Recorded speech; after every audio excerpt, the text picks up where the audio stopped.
How's it going, Giants fans? My name is Alex with my co-host here, Anthony Rivardo, and the last day of training camp that fans had access to was today. Some pretty interesting takeaways, notably the offense looked like a steaming pile of horse shit. So that was the big one.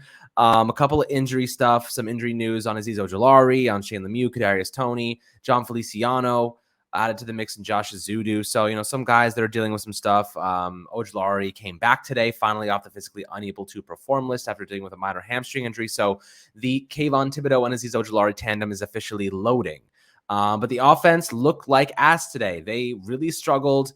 I think Daniel Jones was like 6 for 19 with 2 interceptions, one to Darnay Holmes and one to Adoree Jackson. The one to Jackson was a little bit, I saw the video. It was like tipped up in the air a couple times by Richie James. So it wasn't really DJ's fault. And then the one to Darnay Holmes I haven't seen yet, but apparently it was a one-handed interception. Darnay Holmes continues to have a phenomenal camp. And as we look ahead to next Sunday, my birthday, for the Giants' second preseason game of the season, there's going to be some guys missing. And ultimately, we kind of expected this preseason definitely is a little bit of a scare. If you watched the Jets game, you saw the entire fan base gasp instantly when Zach Wilson went down with that knee.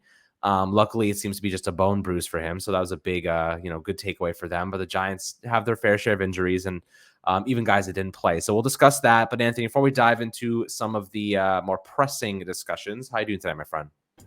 I'm doing great, man. And, training camp has been an interesting time for the Giants. The offense has had its good days, but overwhelmingly bad days way too many times throughout the training camp practice periods. And it's kind of unfortunate to say because, we're really excited for the Giants offense with the new scheme. It's a brand new team, rebuilt offensive scheme with a new coaching staff. And there's a lot of excitement about it. But so far, we just keep hearing how Wink Martindale's defense keeps beating up on the offense. And a lot of the times, the troubles with the offense are centered around Daniel Jones, and it's a major concern for me. Daniel Jones, I think, could have played better in that preseason game, taking a look at some of the all-22 angles and seeing some of the throws he missed. There is cause for concern now. And now that there's some offensive linemen who are getting injured, at least the defensive line is stepping up to play in practice, and they're making some plays. They're pressuring Daniel Jones. That's the stuff that I love to hear. Aziz O'Gelari is back. I can't wait to see that duo of Kayvon Thibodeaux and Ojulari on the field. I think it could be a lethal threat. But just talking about that offensive line and all the injuries going on there is a major cause for concern with the New York Giants offense, and I'm really hoping that they're able to get it sorted out by the start of the regular season. Me too. So let's discuss Aziz O'Gelari, who is probably the lone piece of good news today. So he returned from the minor hamstring injury. They're going to ramp him up slowly and then, of course, get him back involved. I don't know if he'll play this upcoming week. If he shows some good practice reps, maybe they get him in for a drive.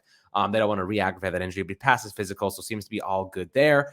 I am very excited about this Kayvon Thibodeaux and Aziz O'Gelari tandem. I think they could be one of the really great young duos in the NFL if they properly develop and stay healthy. Thibodeaux, not much of an impact against the Patriots this past week, but again, they're probably asking him to go 50%. They're like, don't overdo it. Don't go too hard. We're not trying to get you guys injured this early. And Thibodeaux, of course, has had a couple of issues in the past, so better to take it easy. Go 50, 75% and just make sure you don't get hurt. And I think that he kind of did that well. And he showed some good pursuit, was in the right positions, made some nice plays. So that's all you can really ask from him in his first preseason game. Just kind of get acclimated to the NFL, the physicality, speed of things, and just the timing of everything. It's a little bit different than the collegiate level. So I think he's adapting pretty nicely. As Ojulari, of course, has a year of experience.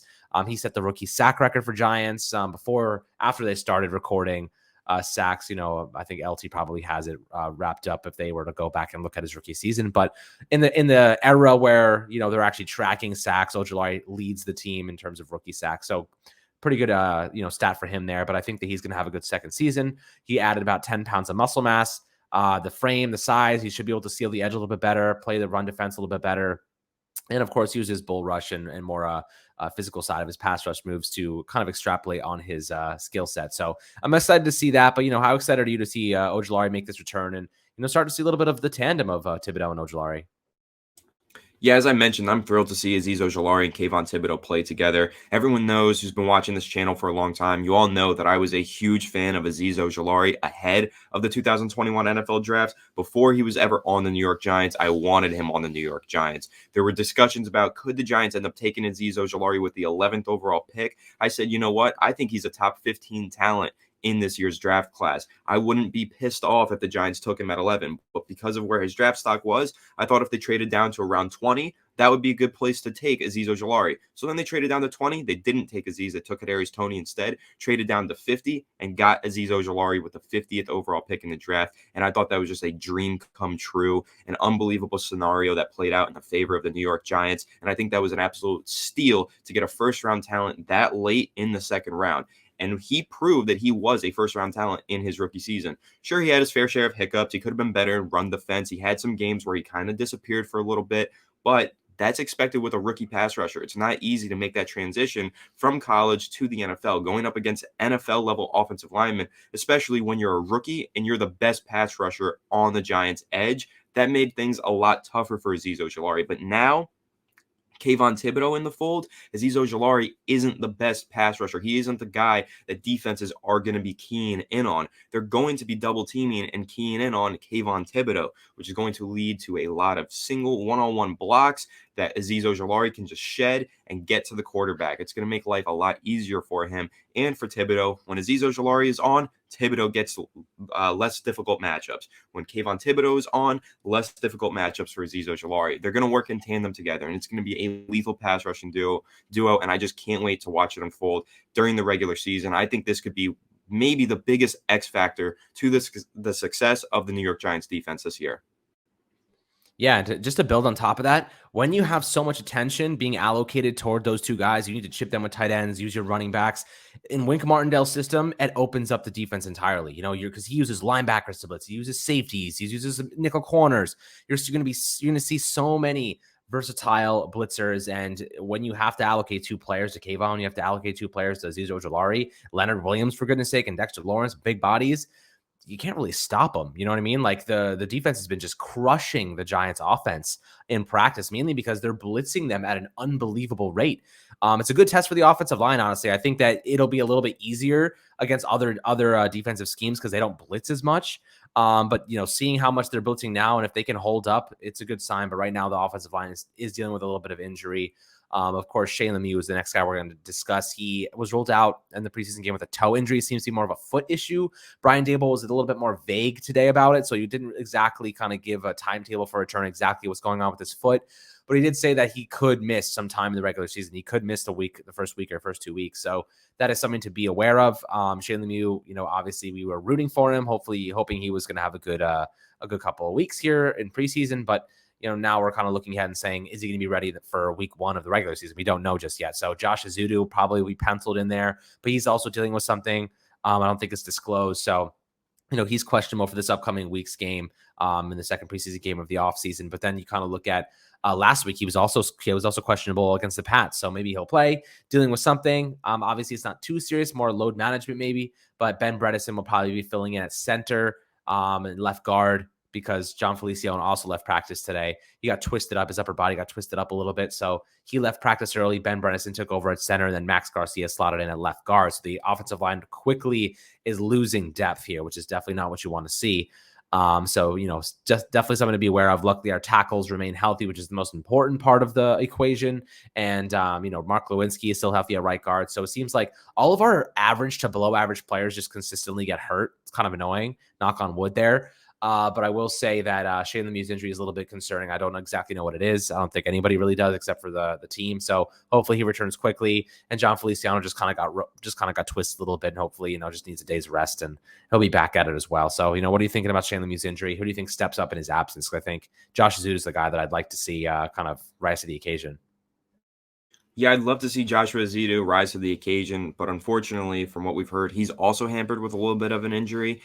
So there's kind of a decimation of interior offensive linemen going on through injury with the New York Giants offensive line, and that's super concerning because we've seen this before. A couple of lower-level guys start to get hurt, and we think it's not going to be a huge deal because we have solid replacements, but it always ends up being a huge deal. Don't sleep on the fact that, a solid backup offensive lineman and Joshua Azidu being injured or dealing with some sort of injury affecting his performance that is of great concern to me. I think that could be killer for the Giants offensive line. And of course, Shane Lemieux, I've been saying it. This is the number one guy that I've been keying in on all summer. I'm super excited to see what he brings to the table, see if he can have that breakout in his third season. It's been a very unfortunate start to Shane Lemieux's career. Rookie season, he was kind of thrown into the fire when he wasn't ready, didn't play that well. Second year, tore his patellar tendon and couldn't play at all after 12 snaps in week 1, but he was projected as a starter, and here he is this year, projected as a starter once again, and now he's dealing with another lower body injury, and super unfortunate. The guy just can't seem to catch a break. I'm hoping that this injury is nothing serious, that he's ready for the start of the regular season,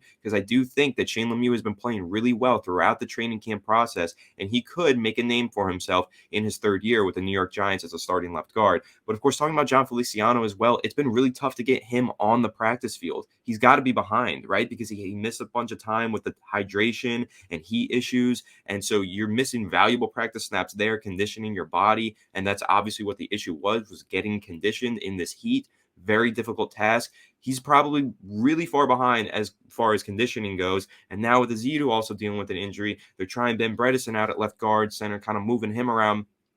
I'm starting to get a little bit concerned with the depth on the Giants offensive line. I thought that we had solid depth. I thought that we had a lot of players that could step in a moment's notice. But now all of those players that I thought could step in are starting to get a little bit hampered with injuries. And that's really concerning. One thing that I'll say I'm very grateful for, Andrew Thomas, he did seem to tweak his ankle or something last week. Seems like it's not a problem. It was just for a play or two, and now he's fine. Thank God. Evan Neal, as of right now, he is still very healthy and he is doing well in practice, and I'm happy to see that. So hopefully our tackles are able to stay healthy throughout the season. That is the most important factor for the success of the Giants offensive line. We've seen all the great rushing lanes that Saquon Barkley has had behind Evan Neal during training camp, and I'm hoping to see that continue through the preseason, the regular season, so on and so forth. So hopefully the Giants offensive line can get healthy. We know that it's been the biggest weakness for the Giants for the last decade. So hopefully this is something that doesn't persist into the regular season. They just got to rest these guys, get them healthy, get them ready to go for the start of the regular season. Yeah, man. So, the last one, I'm sure everyone's going to freak out right now. And according to, everybody else, the beat reporters and everything, Kadarius Toney is going to miss this week's practice with a knee injury or leg injury. Also, Daboll's been very vague about most of these injuries up to this point. So Kadarius Toney already dealing with something. Who knows how it happened, but everyone's bugging out. I'm not surprised. And he's been injured. He was injury prone at Florida. He was injured last year, had the ankle issue, but he played through the pain. So I commend him for that. But, there is a point where we just need these guys to be healthy, and you can't be getting hurt in training camp. This is where you're kind of in a protected environment. It happens, not a big deal, but it seems like they're just being extra cautious with Kadarius Toney. It seems like they know how they want to use him. I don't think he really needs any reps in like a preseason game, to be honest with you. Like Wan'Dale Robinson they didn't even look his way. I think they kind of know how they're going to install Kadarius. Wan'Dale. I mean, the people that really need reps right now, offensive line, Daniel Jones, Daniel Bellinger, and I'll even throw in Kenny Golladay because he seems to not like show any effort these days. So we need more from the $72 million mix. I'm going to throw Darius Slayton in that mix because he needs to boost that trade value so the Giants can clear some cap space and hopefully sign a veteran cornerback. Yeah, tomorrow I want to discuss what that would look like trading, if any team, how we could even boost his trade value, what that might look like. So we'll talk about that tomorrow specifically, and some cornerbacks that I think the Giants could look at to maybe use that money elsewhere and add some competition at CB2.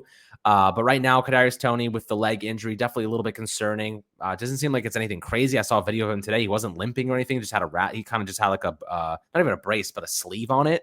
Probably just trying to do some load management, make sure they just take it easy with him, because ultimately he relies a lot on those knees and ankles to juke and do all that stuff. So, taking it easy, being cautious, that's an okay strategy for me. As long as he's available week 1 with no injury designation, I don't care if they set him the rest of freaking training camp or preseason. That doesn't really, if he's doing individual work on the side, learning the system, learning the offense, that's all that really matters to me. So, what are your thoughts on Kadarius Toney being injured up to this point? Are you worried, concerned? I'm not overly concerned. I'd say I'm probably 25% concerned right now.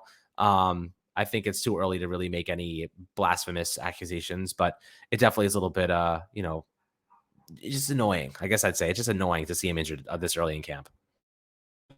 I'm definitely worried and concerned. I'm not going to blow it out of proportion and act like it's the end of the world, but it is concerning. One thing that I'll say, though, I'm glad that Wan'Dale Robinson is on this team. Those two play a very similar role. They have a similar skill set, and I think that could be great for the Giants to have two players with that same role at the same time, but also when one of them is injured, the other one steps in. And Wan'Dale Robinson is known to be a pretty durable guy, so I think it's great that he can definitely step in, take advantage of some of these practice reps that Kadarius Toney is missing out on, and hopefully continue to have a very solid summer and make a name for himself. Because Wan'Dale Robinson has turned heads. There's been the NFL Network analysts that are even talking about him. Like, this isn't just like a little secret bubble wrap by the Giants. He's starting to make waves throughout sports media, throughout the NFL media, and a lot of people are taking notice of him. I saw former GMs praising him too in like exclusive interviews. So Wan'Dale Robinson definitely turning some heads, making some waves here, and I'm very excited for that. As I mentioned, Darius Slayton is going to take advantage of some of these reps that Kadarius Toney is missing, continue to boost his trade stock, hopefully. Again, I think it's best for both parties if Darius Slayton is traded.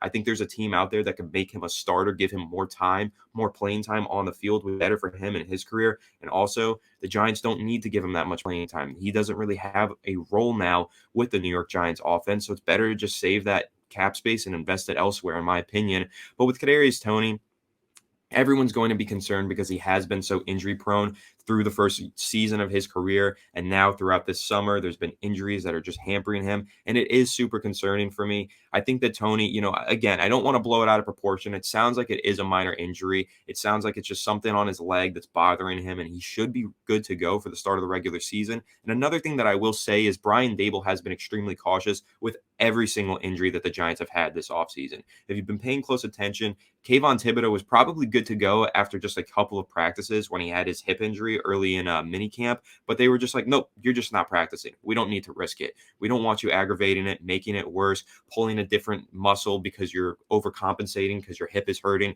Nothing like that. Just sit down, bubble wrap you, get ready for the preseason. And that's what he did. And he's fully healthy right now.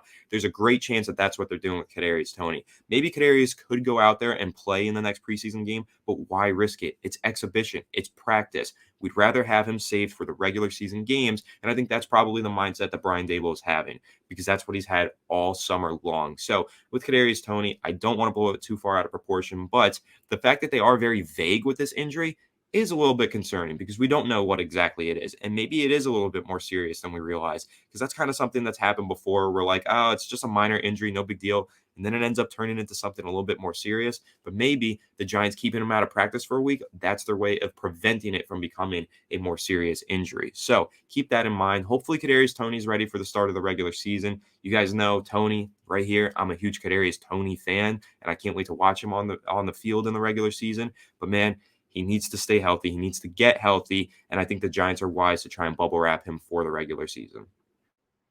Yeah. I think I'd be a rich man if I heard how many times you said regular season in this episode. But I'll tell you what, I think, like you said, they've been a lot more cautious with how they've been monitoring these injuries. In the past, we kind of saw guys play and practice through injuries in the preseason and whatever it might be. I think that, like you said, with Kayvon Thibodeaux, it definitely makes sense that they're being a little bit more cautious and, keeping them healthy and just not overdoing it, right? We've seen them overdo it with players in the past, and then they were injured come the regular season. So I think right now I feel pretty good in the sense that they are taking it easy. Like, they have a different approach toward monitoring these injuries and toward making sure they don't re-aggravate things or aggravate things further. So I don't think Kadarius Toney's necessarily like really hurts. I think that they're just like, hey, we don't need to push it. We don't need to put you in a spot where you're going to get hurt even further. And let's just make sure that you're ready to go for the regular season. Like, we just take it easy and play this thing cautious. So I do agree with you in that sense. But that's basically the injury report for today, my friends. The last day of fans being able to attend at training camp. So some good takeaways today. But now we'll look ahead to this upcoming Sunday where we can kind of look at the Giants, and hopefully some of these guys get healthier. Josh Azudu is able to play and make an impact here. So we'll keep you guys monitored and obviously up to date with any new information and stuff like that. So tomorrow we'll discuss Darius Slayton and his situation in terms of, can he be traded? What value can they get from him? So definitely excited to discuss that, guys. But hope you enjoyed this video. Make sure to like and subscribe as always. And we'll catch you guys on the next Fireside Giants episode.